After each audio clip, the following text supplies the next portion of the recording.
So, all right, and it's 11 o'clock. So, thank you, everyone. Hi, happy Monday. Thank you so much for joining us, and welcome to Maddie's Community Conversations. We're so glad you could be here today. My name is Amber Eby, and I am a senior grant specialist at Maddie's Fund, and I have the pleasure of hosting the community conversations throughout March. I'm very excited to welcome back Miguel Relis as my co-host this month. And let me tell you a little bit about Miguel. And just to give you a warning, this bio does not do him justice at all. But Miguel is an industry leader with over 15 years' experience in animal welfare and social justice, having worked at national organizations, including the ASPCA and CARE. Today, Miguel is the Community Resource Manager at Pasadena Humane and also one of the founders and directors of Petitas and Palabras Translation Services, and also serves on the board of directors of Heart LA. Miguel's experience in animal welfare is grounded in a human-centered, equity-driven, and community-focused approach. And we're so lucky that we have him with that lens. Please join me in welcoming Miguel. Thank Yay! you. I'm so happy to be back. I hope that means I did something right since y'all welcomed me back. And it's also really exciting to get to host with you, Amber. I got to host with Sheila last when I did in January, and then you, and I think I get one other wonderful Maddie's person to host with a little later this month. So super exciting, and thank you. And I'll go ahead and kick us off with the question of the day for today, which is what upcoming conference or webinar are you excited about that others should know about? I'm going to take like 10 seconds to plug My Dog Is My Home, which is actually this month, coming up at the end of the Yes. month. A wonderfully accessible conference that is all virtual and has really good stuff. So I hope folks are checking it out. And I know that we kind of talked about the last time we saw each other, which was, did we land on 2024? Yes, it was too long I ago. know. Way too Yes. long ago. How about you, Amber? Anything you're Yeah, excited so about? we saw each other at CARES, the gathering. That was the last time we Mhm. saw each other in real life, right? And I am very excited to go back to that conference again in Philadelphia in May. So, CARES, the gathering is going to be great. I know you're headed to Expo, right? Or planning? Oh, yeah. Yeah, Maddie's Fund has a big crowd going to Expo too, so that will be fun to see folks there too. Looks like there's uh the New England Federation Mhm. Conference. Ooh, and Charlotte's going to Texas Unites for the first time in April. Um, Dana's going to Virginia Federation. Very cool. Texas Yeah. Unites and Best Friends. A lot of folks going to that. Nice. Well, Maddie's Fund will be at Best Friends and at Expo, so definitely, and now I know at Texas Unites too. So please come and say hello. Keep Yeah. it coming so that way if people y'all can connect there. If you see me at Expo, please say hi, come up and say hello. I love it. Yes. And any of the online ones. Oh, Hispanics in Philanthropy. Yes, Allison, that'll be a really interesting one too. Very cool. Yeah, well, thank you for all these great responses. And actually, too, right now, if anyone has any national updates, let's go ahead and put those in the chat as well. And then you are also welcome to share them on the discussion thread in Maddie's Pet Forum. Thank you, Allison. All right. Well, while folks are sharing their national updates and what conferences they're going to, let's go ahead and get it started with our speakers. Yes, let's get going. We've got a very short hour here, so I'll go ahead and introduce our speakers today. Today, we're joined by Dr. Emily Weiss, Applied Animal Behaviorist at EWC Inc., and Dr. Mike Greenberg, Chief Veterinary Officer at Petszel. Dr. Emily Weiss, as an applied animal behaviorist, Dr. Weiss has worked with species as varied as lions, orangutans, elephants, and Komodo dragons, as well as dogs, cats, and horses. A nationally recognized scientist, Dr. Weiss has published extensively on topics related to applied animal behavior and human-animal interactions. And Dr. Mike Greenberg is a veterinarian who translates a deep passion for animal welfare into tangible solutions through clinical practice, applied research, and innovative technology. He's the co-founder of the Veterinary Care Accessibility Project, which empowers organizations to make data-driven decisions that expand access to veterinary care, and Petszel, a platform that seamlessly integrates with shelter management systems to provide comprehensive post-adoption support. Thank you both so much for being here, and please, everyone, join me in welcoming Dr. Weiss and Dr. Greenberg. Thank you all so much. Excellent. All right. Well, we'll get started here. Let me just share my screen and I'll have somebody give me the hi sign that it worked in rehearsal. Hopefully it works during the gig here too. Looking good. You're good? Excellent. All right. Well, yeah, thank you again. Thanks as always to Maddie for making this all possible for us. So today we're going to delve into this question of what happens when they go home. And we're going to do so via a study that Emily and I and two other great colleagues we'll talk about in a second did through the data set gathered here at Petszel. But we'll just jump right in and try to answer this question and answer questions that you all might have about this question. All right. So we just came out with a paper. It just came out last week. So it's hot off the press, and we'll share that in the chat, where we delved into this giant data set to answer this question. We'll talk about what Petszel is in a second, but we have a post-adoption platform that, among other things, asks questions about how things are going after a pet is adopted from a shelter.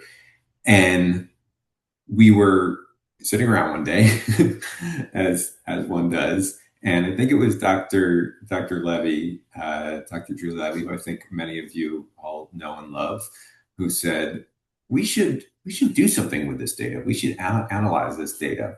And at that point, we had just launched. So we had a data set spanning about 6 months from June through December of 2024. And we said, let's jump into it. So it was the three of us plus Dr. Margaret Slater, who many of you might know from particularly her work at the ASPCA, directing research there for a number of years. And this slide, I just realized, needs to be updated because it's not currently in review and about to be published. It is published. We're very happy in the Journal of Shelter Medicine and Community Animal Health, which is an awesome journal that you all should check out if you haven't already. So before we get into the data set, just want to briefly go over what is this thing, Petszel. I saw some of our Petszel shelters already on board here, but for those of you who aren't familiar with it yet, it's a web-based app that's free for shelters and free for adopters. It provides post-adoption support materials that really aim to, I always say, smooth that transition to home. It provides a medical record, so everything that happened in the shelter, and importantly for this talk, follow-up surveys. So adopters are sent these short questionnaire surveys on a regular cadence that ask how things are going at home, and the shelter gets to see those responses. Sometimes they're awesome things to celebrate. Sometimes they're heads up, places where shelter might need to intervene. We always make the point that we say we gather all this great data for the purposes of these kinds of studies. It's de-identified, so we don't have specific names, addresses, or anything like that. And Petszel does not sell data to any third parties. So we always, whenever we're talking about data security, data governance is really important. So we want to make that really clear. But this is the platform that all these data are coming from. The scope of this data set, the breadth and depth of it is really, unprecedented in our field in terms of looking at post-adoption experience. We, again, in that first 6-month period that we were looking at, had over 22,000 adopters, and this represented almost 40,000 survey responses. The surveys are sent out 1 day after adoption, a week, 4 weeks, and then on a regular cadence thereafter. So many of these adopters answered more than one survey, hence the number of responses being greater than the number of adopters. This data set had good geographic distribution through 40 states. I'll say now the platform is in 50 states, which is really exciting.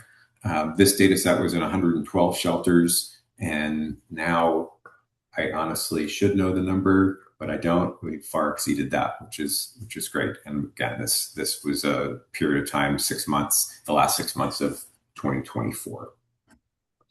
All right. This graphic really summarizes the study, and we'll walk through this, and I'll ask Emily to jump in here a bit. But what we found here was that 94% of people report, a positive or very positive experience. So a 4 or 5 out of 5 when simply asked, how are things going?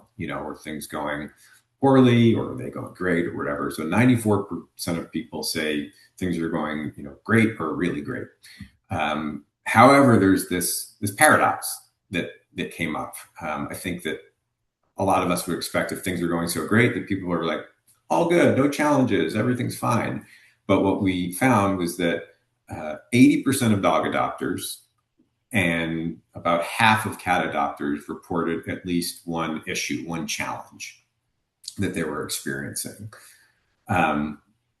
Before I go any further with that, Emily, anything there that comes to mind before we delve into some of the challenges that we're talking about? Yeah, I think we're going to spend a little bit of time in just a couple of slides. We're not going to bore you guys with a ton of slides, but really piecing that out a little bit more. What does that mean? I'd say just for now, keeping in mind that questions matter, and also perspective, how that adopter feels about that animal versus potential challenges that might rise. But we found it pretty powerful that there was this difference in how people reported things were going and the challenges that they faced. Yeah, no doubt. That was sort of the headline here. Mm-hmm. For dogs, the 4 items we see here were the top challenges. And there's, a fair number of people reporting them, right? So over a third talk about play biting of some sort, which obviously brings up a whole slew of questions. Is this play biting? Are you actually being aggressive? And follow-up questions that we would need to ask.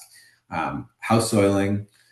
I don't think that was a surprise to anybody. Leash pulling, that was one where I was like, yeah, of course, that's really irritating. And once I thought about it, I was like, yeah, I wasn't surprised that more than a quarter of people cited that. And separation anxiety, we should say separation, distress. It wasn't necessarily diagnosed separation anxiety, but separation issues, we could say. The cat side of things, you notice off the bat that just the percentage of adopters reporting these issues is lower than dogs, right? Like the highest percentage there is just under 20%, and the rest of them are 10% or single digits. But fear and hiding, I don't think was a shock to anybody here in our industry that was number one. And then, kind of almost sort of tied for second, third, and fourth, introducing your new cat to other cats or other pets was a challenge. Just generalized anxiety for cats was another one, and then destructive scratching or chewing. I have to say that I want Emily to jump in on this, but to me, I wish we were all, when we do this in a room, we do a lot more interaction and ask people to raise their hands. But the thing here that jumped out at me immediately was that litter box issues were not on this list. And that's something that I think we all always worry about and think about, especially as it relates to returns, because we know that's something when animals either get returned or surrendered, that's something that bubbles to the surface. But this is a sort of a different subset of animals that we're looking at here in that regard. Emily, any thoughts Yeah, so I would say on I'm that? not sure it's a different subset of animals. I would say that what it is when those animals come back. If you look at your data set of the number of adoptions you do and the number of cats that actually get returned for litter box issues, this data set is probably pretty spot on. It is just memorable when those cats come back for those issues, Right. and it then presents a challenge in shelter because now you have this information about this cat, makes it more challenging to adopt to a traditional home. So I think it's more of a really good reminder for us in sheltering of pulling back to look at actual numbers, what incidences, what percentages are, and how much of a potential issue globally in shelters litter box issues really are. Yeah. Um, in addition to looking at what challenges were not captured in this graphic, but we asked what's going well, right? We want to highlight what's going well. Also, we talked about some of those things, but we also asked about engagement with a veterinarian. As a veterinarian, I think I maybe have a bit of a bias. I want to make sure that these pets get to the vet, but I know that my shelter colleagues working in shelters generally agree with that. So we felt it was important to find out. And this is another result that, to be honest, I was really surprised by. It might just be an indicator of how lazy I am when I adopt a pet in terms of getting them to their appointment. But by the end of the first week, we saw that over a quarter of dogs and almost 20% of cats have already had their first visit. And by the end of the first month, 2/3 of dogs and more than half of cats had had their first vet visit. I'd be curious to hear other people's reactions, but these numbers were much higher than I expected in a good way, for sure. And I think keeping in mind that not every pet needs to go to the vet right away, right? Right. So these percentages, we would never expect to see 100%, right? The animal's No. been spayed or neutered, he's had his vaccinations, right? So when you're looking at these, and if you see those percentages, it might not seem as high, but remember, there's a large percentage of pets that don't need to go to the vet right away. Yeah. Yeah, definitely. So just getting into a little bit of the distribution here. Again, this question of how are things going overall? And we can see here that it's a ton of 5s and a bunch of 4s for both the cat side and dog side of things, as we talked about. But again, there is more going on. So one of the big take-home messages here, and I'll turn it over to Emily, is we kind of kept coming back to this mantra as we wrote this paper that when people say things are great, it doesn't always mean that things are great. So Emily, if you want to weigh in on that. Yeah, so definitely when we first looked at this data set, there were I think two big takeaways. One, everybody should just adopt a cat. The differences Yep. in, That was a big one. in the behavior issues, dogs versus cats, and then this disconnect between this global question of how things are going versus the percentage of animals that had some sort of a challenge and what that meant, right? So how much that mattered, and in some cases it mattered more than others. So like let's take leash pulling, right? And you think about if a dog pulls on a leash, what that may mean over time for his or her welfare, the likelihood that the person is going to not take as many walks, the likelihood that that behavior is going to then become even more prominent, the likelihood, so those things can then impact the welfare of that animal. So digging in sometimes has to do with helping to support that animal post-adoption, as well as make sure that that bond stays as strong as it should be for the long term for those pets, right? this isn't necessarily just about supporting him so he doesn't come back to the shelter. It's supporting him so he doesn't leave his home, right? So this next slide that we're about to share, this is like I'm going to get this like made on a t-shirt or something. This is This the is best quote. So, we asked folks in open-ended to just give us some anything else that they want to share, give us more information about what's going on. And this is great. We've been working on aggression towards my 16-year-old son. He walks her, feeds her, gives her treats, but she still tries to bite him if he's not careful. She is definitely afraid of him. He is tall, blonde, and deep voiced, and generally doesn't interact much except now that we are trying to desensitize her to him. She's also protective of me, and we are working on that as well.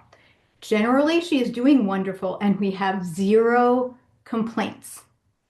So this is just a great example. Right? So here both ends, right? Here's this both dog ends, that, yes. clearly has some significant behavior issues, but they have zero complaints. So that disconnect, she's not unique. This person's not unique. I think it's, I actually, I think that many individuals have that same opinion. I don't know about you guys.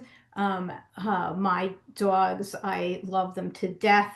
I do have some complaints, but I have few complaints about their behavior issues that are truly like I should have complaints about, right? So this person recognizes it. So when we're communicating with our adopters, finding the ways to get at those behavior or medical concerns or other concerns that can help target the things that are going to be of most concern for welfare or for that breaking of the bond.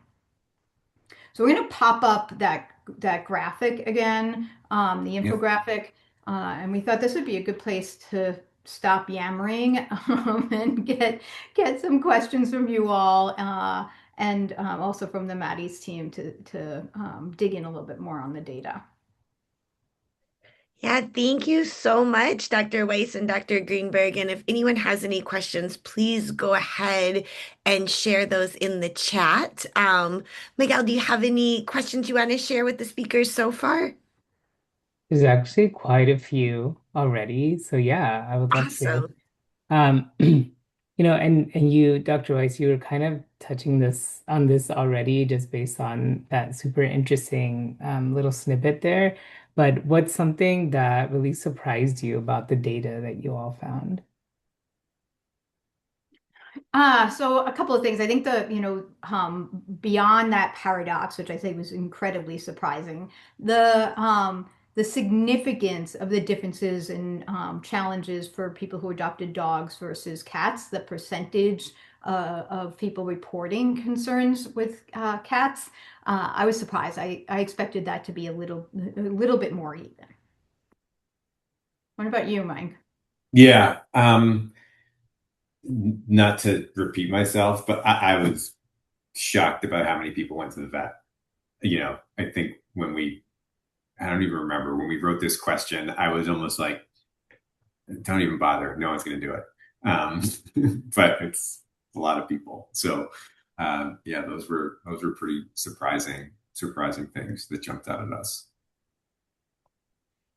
That leads wonderfully into the other question. And if I'm interrupting anybody, please tell me, because I can't see people right now in the way the screen is set up. But can you talk about the importance of engagement with the veterinary professional post-adoption? Yeah, for sure. It's funny. My first one of my first shelter jobs was at Lollipop Farm in Rochester, New York, with a wonderful vet named Andy Newmark. I hope he's okay with me telling this, but he had been in the shelter for a really long time. This was almost 20 years ago. And so his reference at that point was probably now 35 years ago. But he said, oh yeah, when I first started working in the shelter, community vets, local vets would get so upset because they said, you keep sending us all these animals who haven't been dewormed, they have fleas, and they're not spayed or neutered yet. And he said, now we've made a lot of strides. And now they all get mad at me because they say, you're sending us all these animals that are already spayed and neutered, they've already been dewormed, and they already have flea med on board. We can't do anything. And the point is, I think that we do now in shelter medicine and shelters writ large, just a great job of preparing these pets for their next step for going home. But that doesn't mean that they're done, right? That veterinary relationship is really important to form from the get-go for any number of reasons, right? Some of these animals still need more stuff, right? They might be in the middle of a vaccination series or something like that. They're certainly going to need a preventative health plan moving forward for the rest of their lives. So we want to make sure that happens. In addition, the shelter's really busy. You guys are the last people I need to tell that. And so we want to make sure that these adopters have another trusted resource to ask questions to. Your front desk has a lot to deal with. They don't need to be answering health questions and things like that post-adoption. So having that professional support, if you will, is really important. Those are just a few of the reasons that come to mind, of course, for wanting to get that veterinary engagement going. Thank you. And speaking of engagement, were there any conversations, or were these all like written responses to the ad? So yeah, it's a good question. So the structure of this data is there's the bulk of these questionnaires, these surveys, is structured data. So it's checkbox kinds of answers and radio button answers. So people are given, for example, a list of common challenges, 10 or 15 of them, and then they check off all that apply, things like that. But there was also a qualitative aspect to it where people are given the opportunity just to write free text. So, I'm not going to get the exact wording of the question right, but hey, if there's any challenges that we haven't mentioned, tell us what else is going on. We also give them an opportunity in these surveys to kind of raise their hand and say, I want the shelter to get in touch with me if they can about a certain issue, and then they can fill that in there.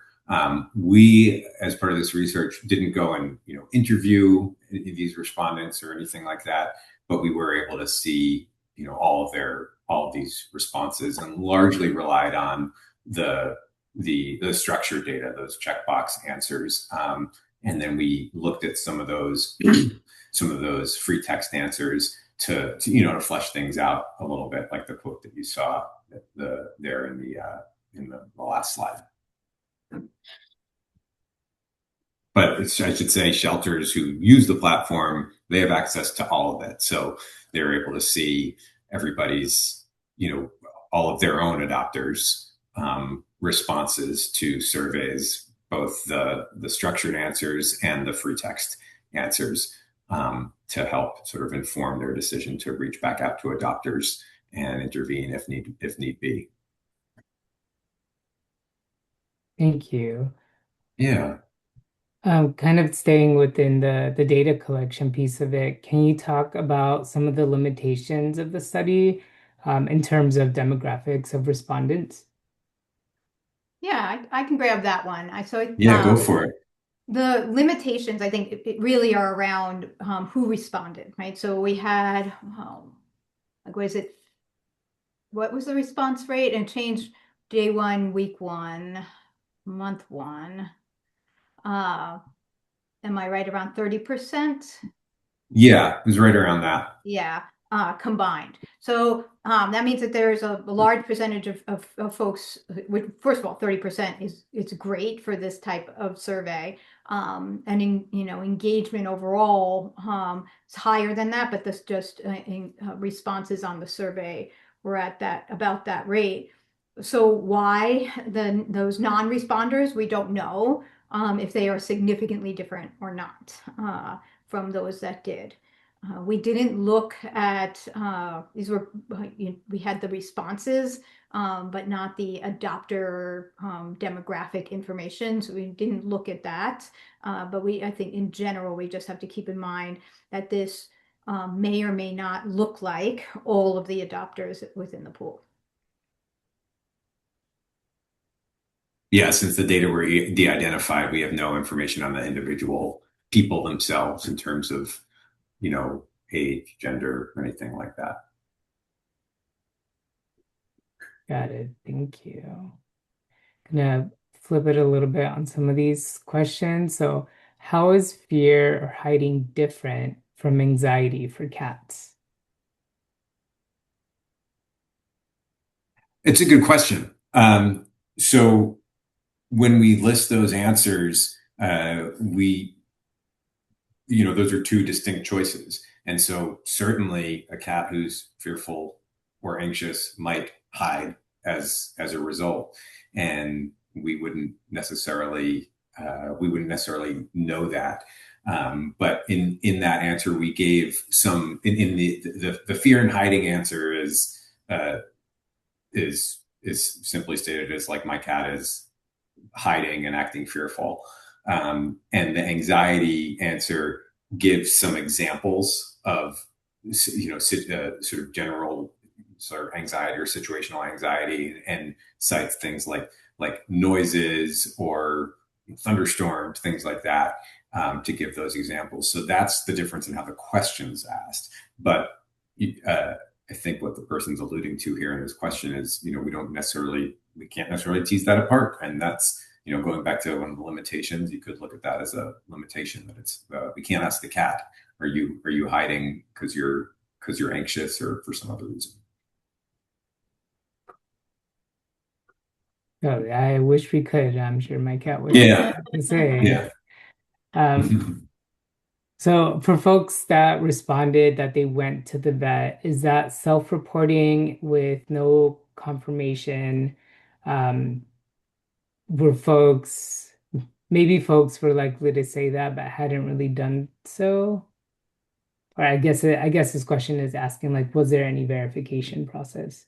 No, no. One of the challenges at this scale is, we couldn't go out to the 22,000 people and ask for verification on that. So that was self-reported.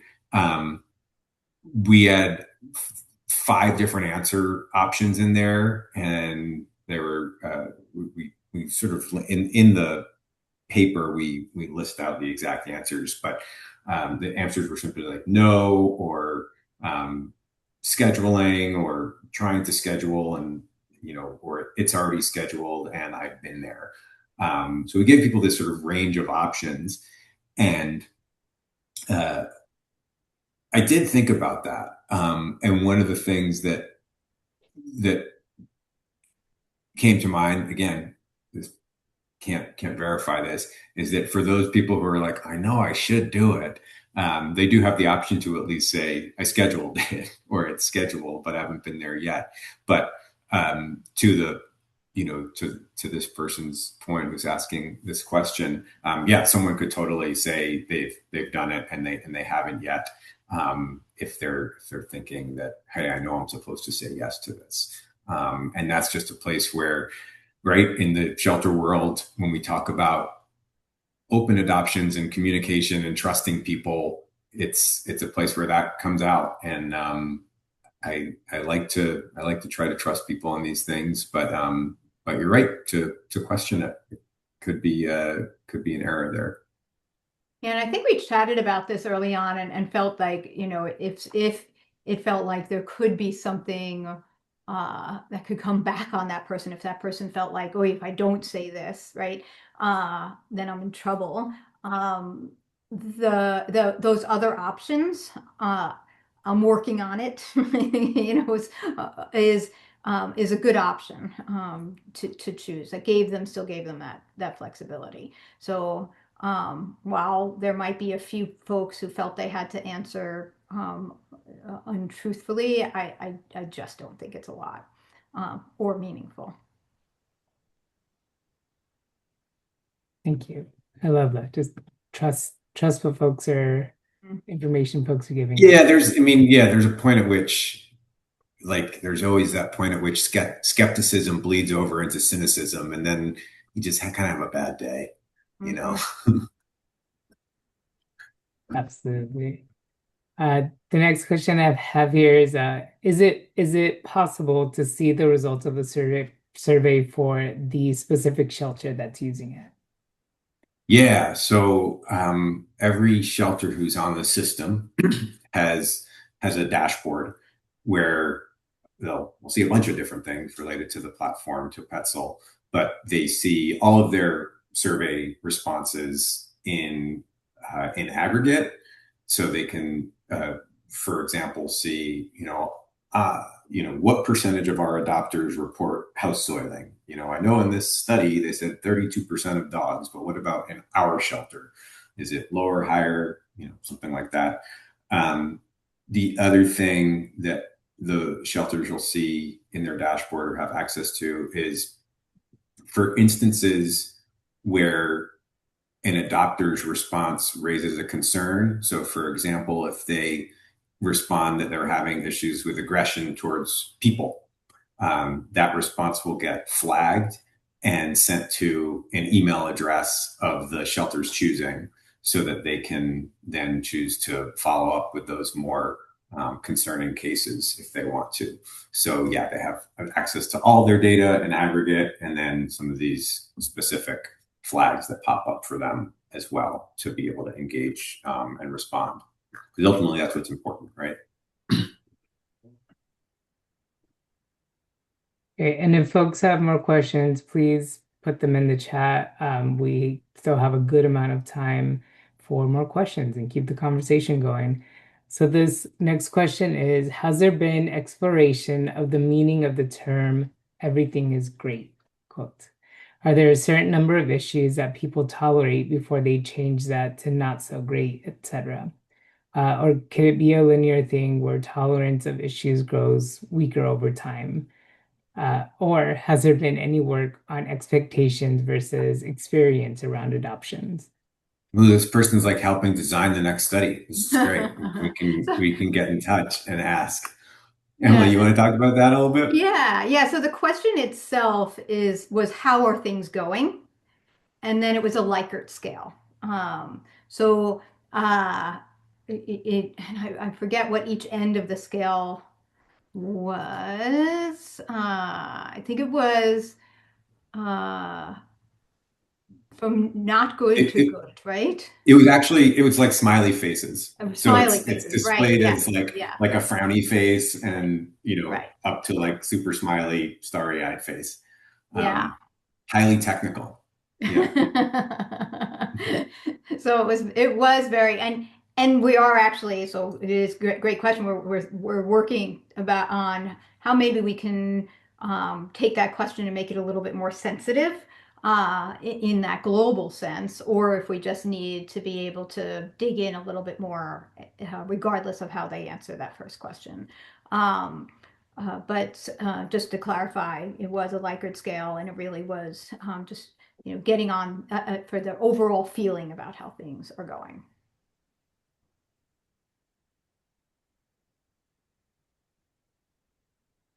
And then I remember I saw a question about if you could share some more, if there were more stories that you could share from the survey.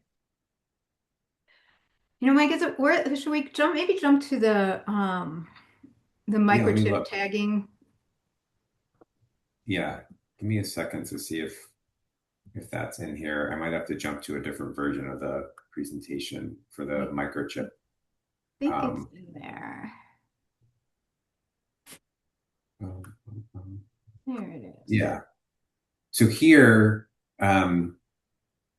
we did ask about pet identification, and whether people had registered or updated their microchip.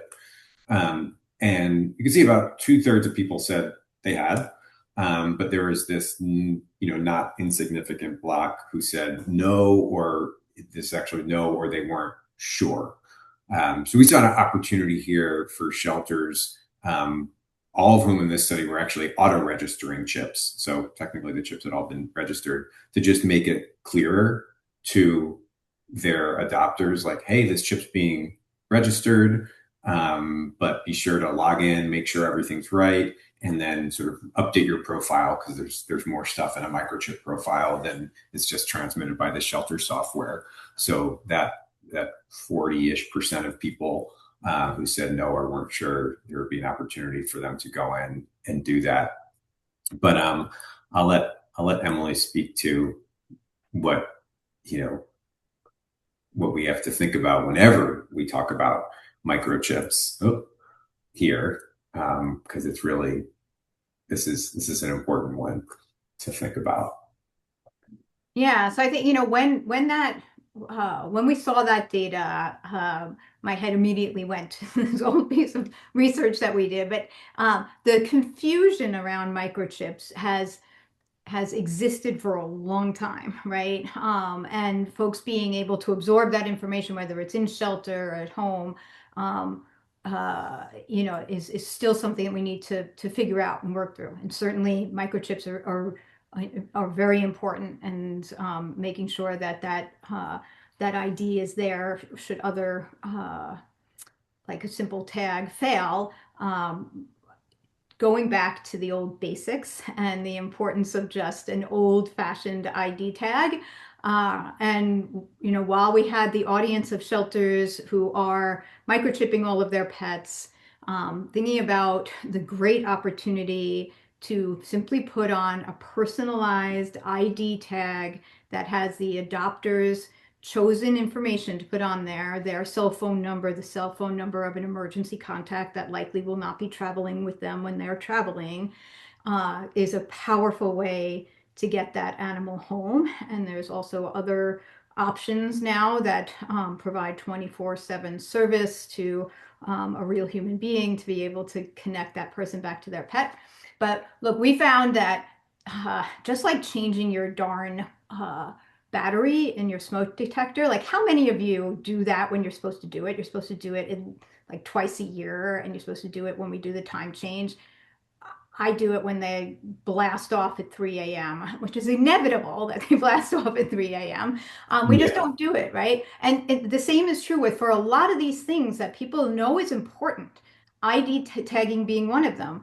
The vast majority of people say it's very, very important, and the majority of them don't have a tag on their pet. But we found when you just put the tag on the pet, they keep it on. And that alone can really help make sure that pet stays home. I think there's also something to that pet now having your information attached right to it that potentially may help with the bond. So simple, really simple, and not worrying about trying to change the human's behavior, but just giving them the tools so that that animal can come home by dinner instead of being one of those news stories where the cat is returned home 6 years after he was lost, right? And Those are that's great that, stories, but that's yeah. Ty, right? So that's my puppy, Ty, which he is among the cutest dogs you've ever seen, right? Yeah, we see someone in the chat said they tried to get a grant to buy a tag machine, but it got denied. I know it's one of those things. It's not like super slick or sexy, and people are like, "That's not innovative," but my God, is it effective? Mm-hmm. Sometimes it's those boring things that are as my friend Bluey's mom says, boring things are important too. So yeah, Speaking like a true parent, Mike. yeah.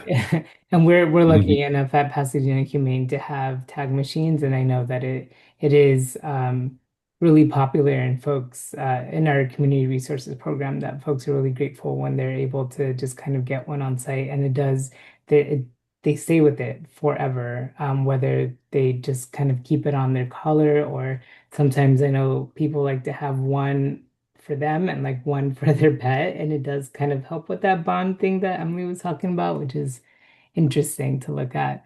Um, But let's see, another question. Oh, are the surveys available in other languages? So the app is, this gets like a little technical, but it's an important bit of technical, and I'm glad you bring it up. It's a web app. So we've all used web apps on our, well, computers on our phones, but particularly in a phone setting. It looks and feels like an app on your phone, but it's really a app running in your browser. You can save it to your phone so it sort of pops up like an app. But what's important about that is it has all the functionality of a browser, and so you can just use your browser's translate feature to translate it into any language that the person might be using. So we don't go ahead and change, write the surveys in other languages to present them. But one of the decisions to build a web app is that we can take advantage of that built-in browser translation functionality to make it more accessible to everybody. And that goes for not just the survey functionality, but for the entire web app can be translated using browser function. Nice. We have time Yeah. for a couple more questions. What would you suggest folks implement first? I mean, I think given that the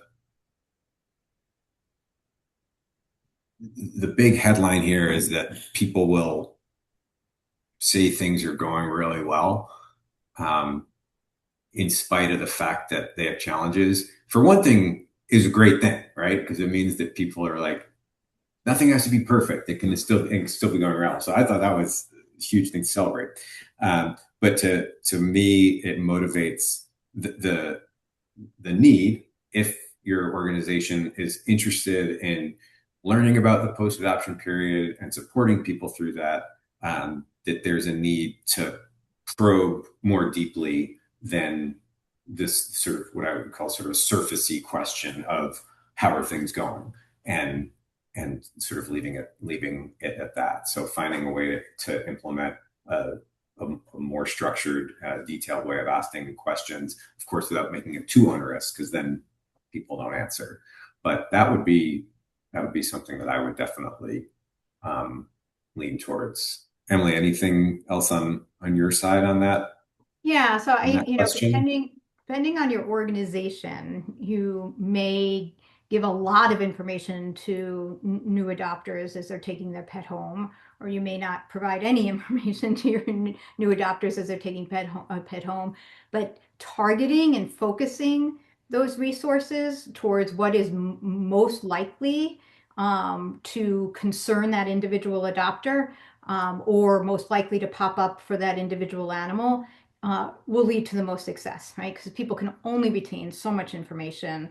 They're not listening to you at all when they're leaving with their pet anyway. But making sure that they can connect to that right information at the right time is what's so important. And that's when they need it, is when that concern rises. And I will say it's one of the things that Petszel is really great at, right? Because somebody can get fed the information that's most relevant to them at the time that they need it. But you, as an adoption organization, if you're sending home a puppy who is in house trained, or a dog that is in house trained, or a cat that is more of a wallflower and likely to hide, making sure that they get the right information about that individual pet, and what they can expect. And some of this is simply expectations, right? On that cat end, a hiding cat is really, for a cat that's not terribly gregarious, that's just what they're going to do. And if they have those expectations going in, then that won't be a behavior concern for them afterward. They'll already have the tools on what to do to help that cat more quickly get out from under the bed. Well, thank you both so much. Thank you, Dr. Weiss. Thank you, Dr. Greenberg, for this discussion, and all the audience for joining us today. Our panelists will be available on Maddie's Pet Forum throughout the week to continue the discussion. So feel free to post more questions there.